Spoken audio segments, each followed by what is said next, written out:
Sir, இமயம் சரிந்ததுன்னு சொல்கிறத விட இமயமலையே சரிந்ததுன்னு சொல்லணும். தமிழ் திரைப்படத்துலத்தில் மிகப்பெரிய ஒரு திருப்பத்தை ஏற்படுத்தி டைரக்டர்னால் இவரை தான் ஃபாலோ பண்ணுங்கிற மாதிரிலாம் எல்லாரும் நினைக்கிற நேரம். நான் 4 சீன் நடிக்கலாம்னு வந்தேன் தமிழ்நாட்டுக்கு. டைரக்டர் ராம்நாத் சார்கிட்ட நான் ஒரு 40 படம் வேலை செஞ்சாலும் ஒரு 4-5 படத்தை நடித்தாச்சு. எனக்கு ஒரு டைரக்டர் ஆகணுன்றது ஆசை. அந்த டைரக்டர் யாருன்னு கேட்டால் குருநாதரம் மனாசி மாணிக குருவா பாரே சார்.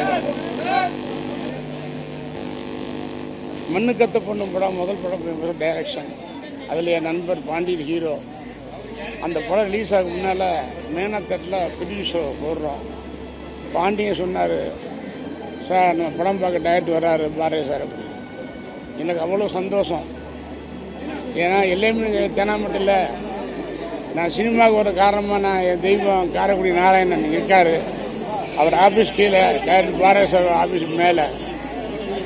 அப்போ வந்து பழக்கம் பாரே சார்கிட்ட நான் சான்ஸே கேட்டுக்கேன், 2 சீன் வாய்ப்பு கொடுங்க அப்படின்னு. மண்ணுக்கத்த பொண்ணு மேனத்தட்டில் பிரிவுக்கு பாண்டியன் சொல்கிறாரு டைரக்டர் வர்றாரு. சந்தோஷப்பட்டேன். ஆகா, நான் வந்து 37 படங்கள் டைரக்டர் ராமநாசர் ஒப்பனாலும் அவர் அனிமேஷன் படம் பண்ணுறவர். என்னுடைய போக்கு வந்து டைரக்டர் பாரா சார் மாதிரி வரணும். ஏன்னா அவருடைய படங்கள் மதுரையில் விழிப்புரியால் பாரதிராஜா படம் 16 பார்த்தேன், தேவி கலவில் கிடைக்கப்பரில் பார்த்தேன், அம்மிக்கராயில் சிவபுரத்தில் பார்த்தேன். அப்போ காலவனசாமி ஆஃபீஸ்க்கு நல்லா பாஸ் கொடுத்தாங்க. தேவி கலவில் புதியவரில் பார்த்தேன். மண்ணுக்கத்த போட்டு படம் அவர் பார்க்க வர்றாருன்னு சொல்லும்போது ரொம்ப சந்தோஷப்பட்டேன். ஆனால் பாண்டியன் சார் ஏதோ வேலையாக டைரக்டர் வரலைன்ட்டார். அப்போ ரொம்ப சங்கடமாக இருந்துச்சு. ஆனால் முதல் டைரக்ஷன் பண்ணிருக்கோம். டைரக்டர் பாரா சார் நம்ம குருவான்னு நினச்சி அவர் மாதிரி வரணும்னு ஆசைப்பட்டேன். அப்புறம் இன்ட்ரோலுக்கு அப்புறம் செகண்ட் ஹாப்பில் வரணும்னு சொல்லி ஃபோன் வருது.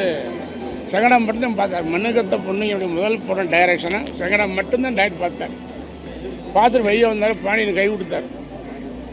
நல்லா இருக்க பாண்டியன். யார் டைரக்டர்? சார் நான் தான் டைரக்டர் ராமராஜன். யார்கிட்ட ஒர்க் பண்ணுன்னு கேட்டார். ராம்நாத் சார்ட்ட அப்படின்னு. ஷாக் ஆகிட்டார். ராம்நாத் சார்ட்ட புரியா அப்படின்ட்டு அப்படியே பார்த்துட்டு, நீ என்ன பண்ணுற, நாளைக்கு காலை பிரசாத் வீட்டுக்கு வாடினார். அங்கே இளையரா ராஜான ரெக்கார்டிங் தேட்டர் பிரசாத் வீட்டுக்கு போனேன். 5000 கையில் கொடுத்து என் சொந்த படத்தை டைரக்ஷன் பண்ணி சொன்னார். அதை விட பாக்கி எனக்கு இல்லை. யார் மாதிரி டைரக்ஷன் வரணுமோ நினச்சோமோ அவருக்கு முதல் படத்தை செகண்டாக மட்டும் படம் பார்த்துட்டு என் சொந்த படத்தை டைரக்ஷன் பண்ணி சொன்னாங்க. அதை நான் மறக்கவே முடியாது.